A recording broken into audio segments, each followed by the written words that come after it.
The midline is usually defined by two metal pins impacted into the adjacent vertebral bodies and then verified by X-ray inspection.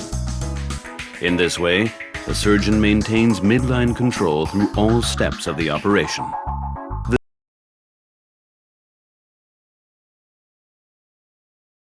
The disc material is removed completely using rongeurs, a punch, a sharp spoon, and a raspatory. Remnants of the intervertebral disc left on the vertebral bone are removed with a curette or a motor-powered reamer.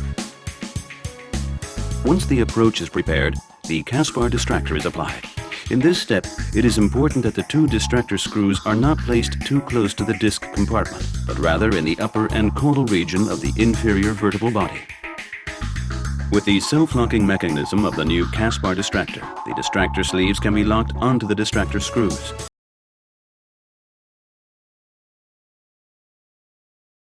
Thus, the parallel distraction can be easily maintained. The parallel distraction of the segment has to be applied with the distraction forceps. Therefore, the distraction forceps is pushed as far as possible to the posterior rim. Now the segment to be treated is distracted to the required height.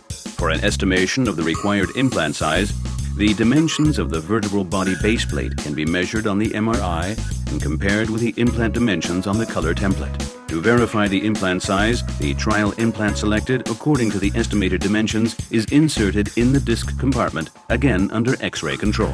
To prevent the trial implant from slipping into the posterior soft tissue region and to avoid the risk of damaging the dura or blood vessels, the safety stop must be turned as far as possible towards anterior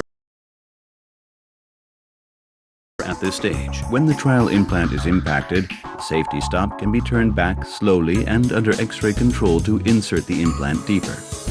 Distraction with Caspar is released to stabilize the position of the trial implant. The handle is removed from the trial implant. The trial implant itself is left in the vertebral body segment. The correct positioning of the trial implant is very important for the subsequent steps of the implantation, as the trial implant serves to determine the reaming line for the keel space in the inferior vertebral body.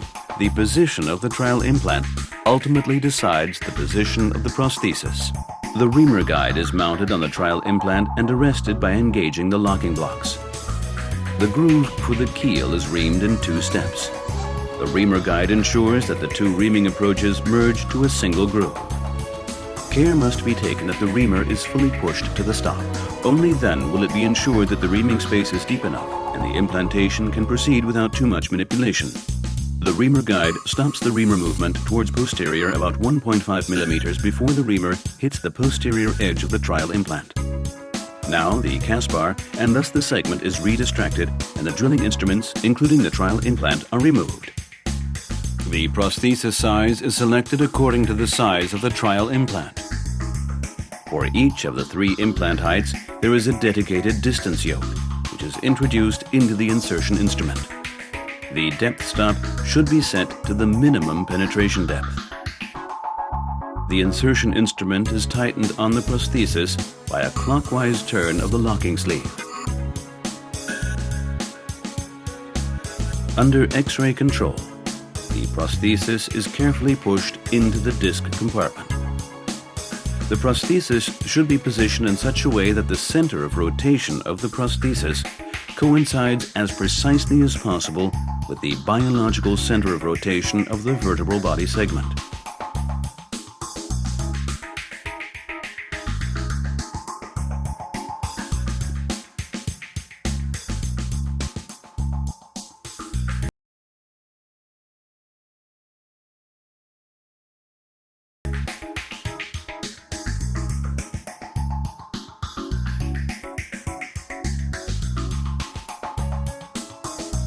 Any suboptimal seating can be corrected with the revision repositioning instruments.